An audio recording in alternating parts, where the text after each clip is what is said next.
कई सदियों पहले हिंदुस्तान की एक समृद्ध रियासत में एक रानी का राज था। वह अपूर्व सौंदर्य की स्वामिनी थी। चमकती हुई काली आंखें, लंबे घने बाल और इतनी मोहक कि उसकी सुंदरता की चर्चा दूर दूर तक थी। लेकिन यह रानी साधारण नहीं थी। उसके रूप के पीछे एक रहस्य छिपा था। हर पूर्णिमा की रात वह महल के सबसे अंधेरे कक्ष में चली जाती, जहां कोई दासी, कोई सैनिक जाने की हिम्मत नहीं करता। वहां वह अकेली नहीं होती, वहां उसका इंतजार करता था एक जिन्न, एक रहस्यमयी शक्ति जो हर रात उसके साथ संबंध बनाता। लेकिन वह न तो इंसान था, न ही पूरी तरह राक्षस। रानी यशोमती की शादी महाराज वीरेंद्र से हुई थी।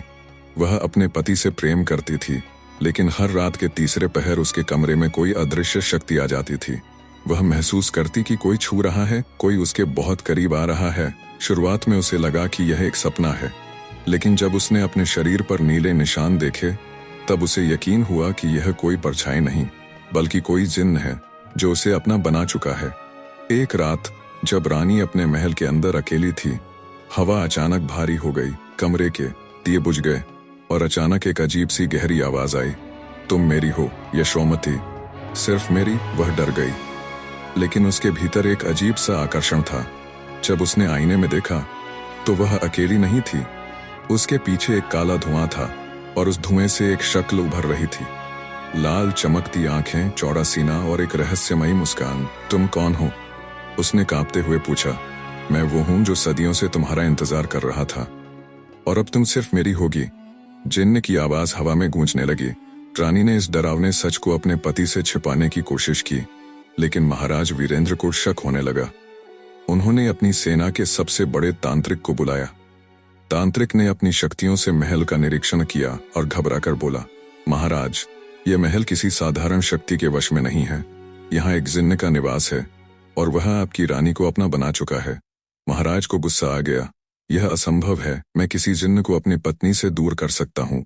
लेकिन वह नहीं जानते थे कि यह कोई साधारण जिन्न नहीं था, बल्कि इश्क का प्यासा एक आत्मा था जो सदियों से रानी की आत्मा को अपना बनाने के लिए जन्म जन्मांतर तक उसका पीछा करता रहा था। महाराज ने तांत्रिक से कहा कि वह जिन्न को रोकने का उपाय करे।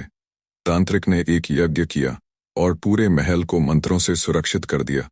लेकिन जैसे ही आधी रात हुई, महल के चारों ओर अंधेरा छा गया। एक डरावनी चीख सुनाई दी और जिन्न ने अपनी असली शक्ति दिखाई। तुम लोग मेरी रानी को मुझसे छीनना चाहते हो? उसकी आवाज बिजली की तरह गूंजी। अचानक महाराज का शरीर कांपने लगा। उनकी आंखें सफेद हो गईं और वह जमीन पर गिर पड़े।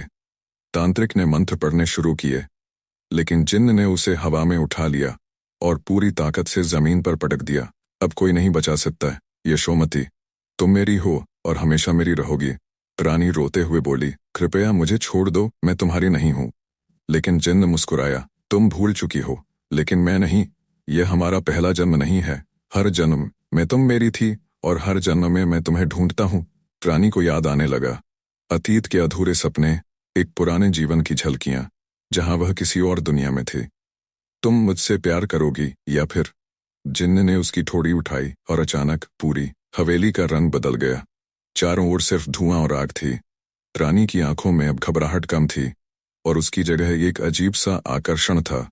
वह चाहकर भी जिन्न से दूर नहीं जा सकती थी। अगली सुबह जब महल के नौकरों ने रानी के कक्ष का दरवाजा खोला तो वह खाली था। न महाराज का शव मिला, न ही तांत्रिक का।